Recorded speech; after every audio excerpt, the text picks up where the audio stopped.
பசுமையும் பாரம்பரியம் தலைப்புல கலைத்திருவிழா நடக்குதாமே, நீங்க அப்படியா? என் வீட்டிலையும் பள்ளிக்கூடத்துலயும் நடக்கிறத உங்ககிட்ட சொல்லிட்டு போலான்னு வந்திருக்கேன். கேட்கிறீங்களா? திவ்யா திவ்யா சீக்கிரமா எழுந்திருடி. பொம்பளை பிள்ளை இவ்வளவு நேரமாவா தூங்குறது? அப்ப ஆம்பளை பிள்ளை நான் தூங்கலாமாமா? உன் மகனை மட்டும் எழுப்பவே மாட்டேங்கிற. உனக்கு வாய் அதிகம். நீ வேற வீட்டுக்கு போறவே, அவன் உழைச்சு குடும்பத்தை காப்பாத்துறவன். இப்பயே தூங்கினாதானே ஆரோக்கியம் கிடைக்கும். அப்ப எனக்கு ஆரோக்கியம் வேண்டாமா?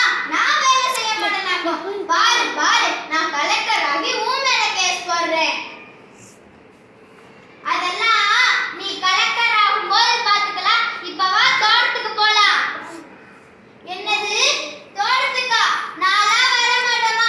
எனக்கு படிக்கிறது இருக்கு, வீட்டு பாடம் இருக்கு. எனக்கு நிறைய வேலை இருக்கு. நீ போய் தோட்டத்துல வேலை செய். உங்க அப்பா கிட்ட சொன்னேன், செவி நீ வீங்கிரும். ஒழுங்கு மரியாதையா தோட்டத்துக்கு வா. அங்க பாரு, உங்க அப்பாவே வந்துட்டாரு. திவ்யாம்மா, திவ்யாம்மா, திவ்யாம்மா, திவ்யாம்மா, என்ன பண்றீங்க? இங்க இந்த சாணி அள்ளி போட்டு மாட்டை பிடிச்சு கட்டுங்க.